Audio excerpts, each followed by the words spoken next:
I-greet ko po kayo ng wow! Bumalik po kayo, kapatid. Imaginin mo, milyon-milyon po ang views ng mga taong nanonood sa mga TikTok na wala namang added value sa'yo o sa pagkatao mo at pinayayaman mo yung mga TikTokers or vloggers na yon. Listening to negative things that are going on around us. Pero ikaw, you do not listen here and return to my channel by chance. One day, siguro nakita mo yung mayamang buhay tip number 1 ko at sinusundan mo po, pang-apat na po na tip ito na aking ibibigay, paano ang simpleng pamamaraan para ikaw ay maahon sa iyong impyerno.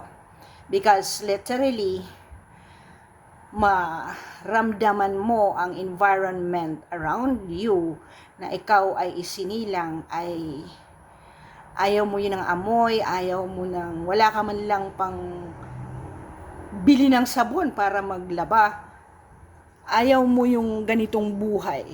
And that is the time that you realize ako ay dapat gumawa. Yun ang sabi ko, when you were born poor and you die poor, abay kasalanan mo na po yun. Kasi, ang unang bigay kay Adan at Eva ni God na gift ay choice. Diba? Sabi niya, ito yung rules, hindi mo pwedeng kainin yung bunga ng tree, ng fruit of good and evil. And you can eat everything, you govern everything, you administer and you govern all the animals in the kingdom. Pero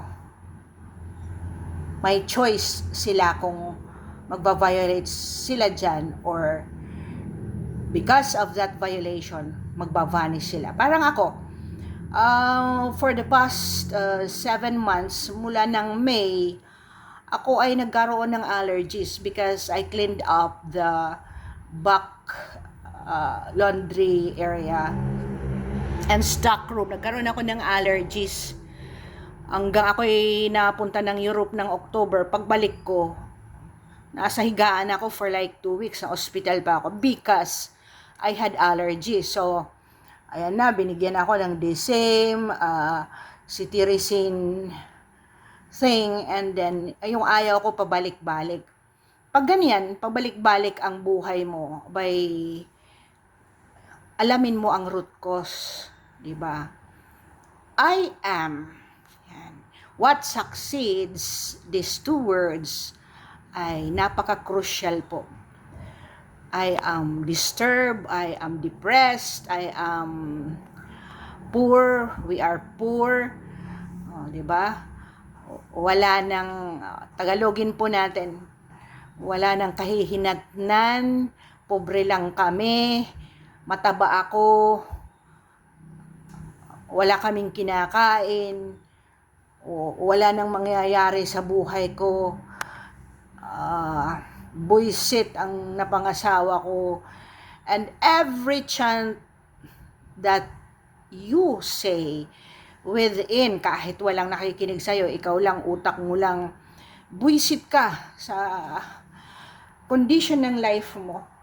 Imaginein mo, millions and millions are watching TikToks na puro kalokohan. Why? And addicted ka na. 4 hours ka na dyan sa tawa ka ng tawa ng walang kakwenta-kwenta. And then, buisit ka dahil wala kang pang load na all you have to do is scan over those mga friends mo na hindi mo gusto, ini-stalk mo, or mga chismis ng mga artista na walang added value sa pagkatao mo.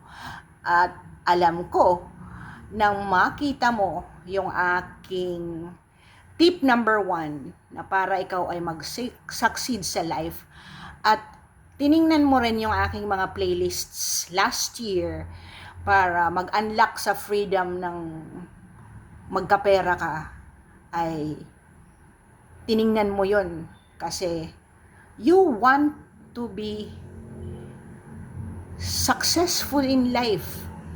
Oo.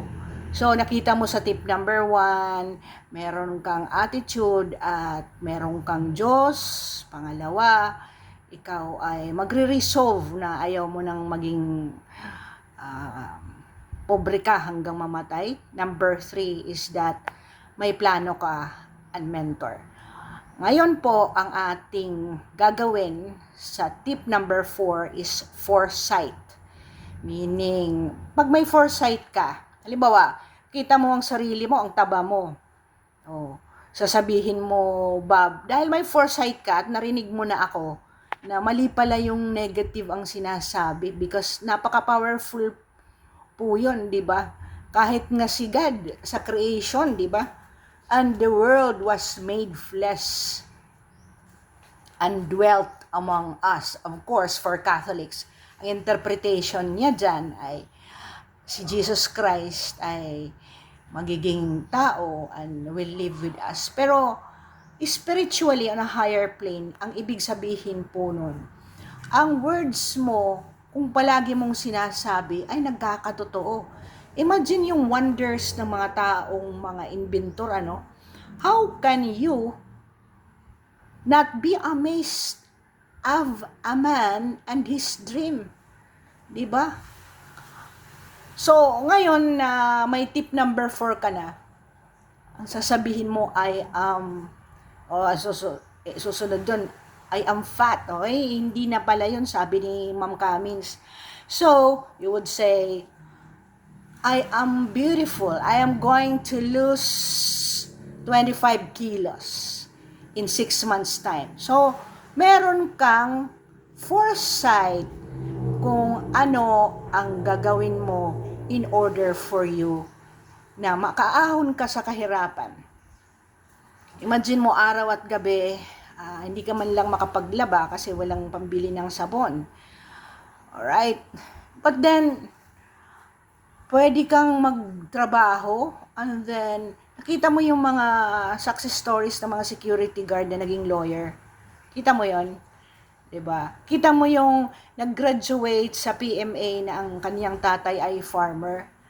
So these very people have or had the resolve to rise above the circumstance. Ang attitude po nila sa life ay shinape po ng kanilang choices na maaga pa na dapat i-end ko na to. Foresight, meaning hindi pa nangyayari, halimbawa may nanliligaw sa'yo, nakikita mo na ang potential na hindi mag-work out. Diba? Ang babae masyadong mukhang pera, ang lalaki masyadong batugan at maraming bisyo. By all means, you have the choice to end and dream. Yun, yung words plus dream, yun ang equal na mangyayari to make it into flesh, na magkakaroon ng katuparan ang dreams at gusto mo. Actually, kaya pabalik-balik ang prayers na gusto natin before. Andoon yun sa tip ko sa rich mindset. Ang isulat mo ang gusto mo and then sambitin mo yon bago ka matulog and when you wake up in the morning. Thank you for listening at salamat at ikaw ay naghahanap ng mga values or motivational lessons para ikaw ay lumago sa buhay at hindi yung mga walang kwentang mga TikTok.